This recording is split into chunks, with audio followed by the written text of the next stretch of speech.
What's going on, Guardians? Brian here for Ginger Prime, and if you're a returning subscriber, welcome back, Soul Nation. That's what you get, a special greeting at the start of the videos. But today, I want to try and answer for everybody the question that people keep asking me on Twitter and on Discord, and it's, should you purchase Beyond Light? Should you play Destiny 2 Beyond Light? Is this a good time to start? Is this a good time to return? Really what you need to know before diving in and either making that purchase or deciding to check it out for yourself.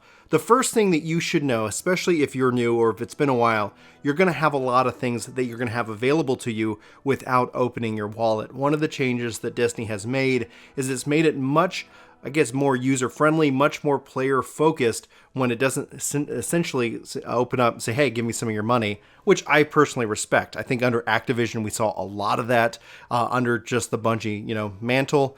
They're going to ask you for money, but they're going to at least give you a taste of what you're going to get for it. So a focus of this is going to be talking about what you get versus what you don't get if you decide to jump into Beyond Light. First things first, it's a completely free game. So you're going to be able to go to the locations of Europa. You're going to be able to go check out the Cosmodrome. You're going to be a part of this world. You're not going to be cut off. And I think that's a really important thing. Playlists like Crucible, the PvP, playlists like Strike playlist, you're going to have access to everything that we all have access to. So you're not going to sit here kind of be the odd person out, odd guardian out. Don't know why I'm struggling with those words today. But let's go ahead and actually talk about the roadmap, because I think the roadmap gives the clearest picture of what you can expect. And you can see it up here on the screen right now.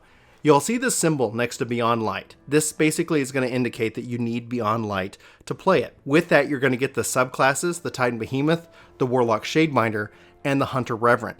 These are ice. This is your ice type, so just note that.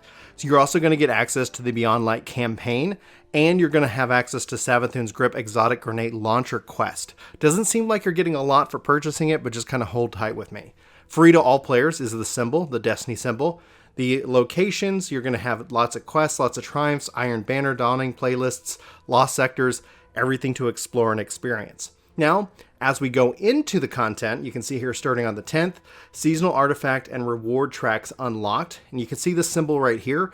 This is going to indicate the season pass, the season of the hunt, which is it's the current season that starts with Beyond Light.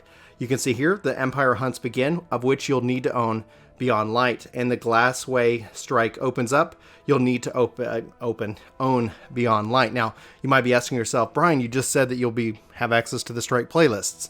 Yes. If you're in a Strike playlist, you might get the Glassway Strike. However, you won't be able to kick this off manually. So if there's like a quest or you really want to go and do that strike over and over again, you won't be able to manually. So just kind of keep that in mind. You got to own it to manually kick it off. Now, Uncover Europa Secrets. That's going to be going from the 10th through the 12th of, it looks like, I'm assuming January in this case, because they have a 1 there, Brian, learning how to read. And then essentially you have the Adept Weapons, which opens up on 11/13. You can see this is opened up to all players, especially within Trials of Osiris. So you don't need to own Beyond Light for that. Season Mission begins. You're going to have the Season Pass. Now, I should have probably started off with this. If you have Game Pass and you're on Xbox, you have access to all of this minus the Season Pass.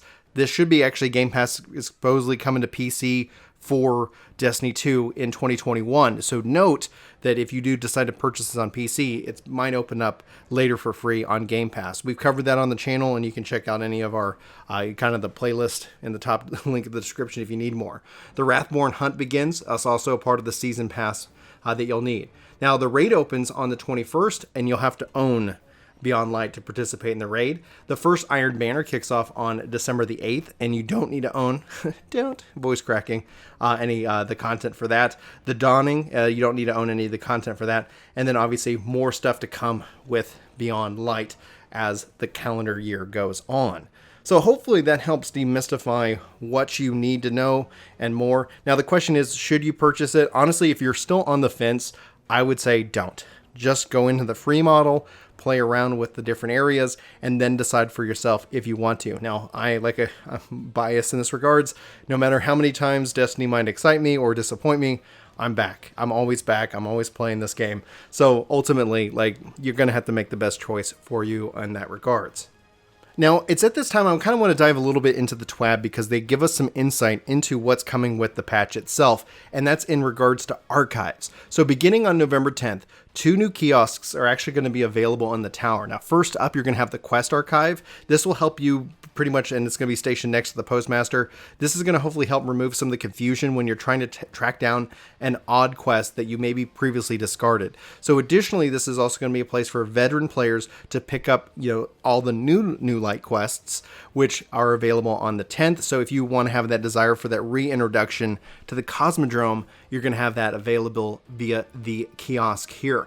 Now, the other thing they're going to add is a Monument to Lost Light exotic archives. So this is going to be found next to the vault, and here players can actually acquire various exotics and legendary pinnacle pursuit weapons that were once available through now retired quests. As many of these exotics that were tied to lengthy quests or difficult objectives, they wanted to make sure that the prices of those reflected the previous efforts. Players will need to have an amount of glimmer, destination materials, masterworking materials, and exotic cipher or ascendant shards in order to purchase the exotic or legendary of which they desire. We're also introducing a currency, Spoils of Conquest, which can be acquired when completing raids, and this currency will be required for exotics previously tied to vaulted raids as well. So I think that's a pretty interesting kind of take. It'll be interesting to see how players kind of adapt to it, but for those of you who are kind of worried, like maybe you missed the opportunity to get something that was tied to a quest and that's no longer in the game, well, good news. Now, it's probably going to be costly because some of those quests were pretty ridiculous, but note that you're not cut off from this content forever. And finally, as I scroll down, update 3.0.0.1. So if you think about this, November 9th, it's going to start and kick off around 3:30 p.m. PST. This is when the background maintenance and all that other maintenance is going to happen. You can start to preload this. So preload for 3.01 is going to be available to the prior to the game's release, and they have different times. So for like PlayStation, beginning on November 8th at 8 p.m. PST, you can start downloading the update. And if you're on Xbox, it looks like that's going to be at 7 p.m. PST on November 9th. PC preload for this is going to be 7 p.m. PST on November 9th as well.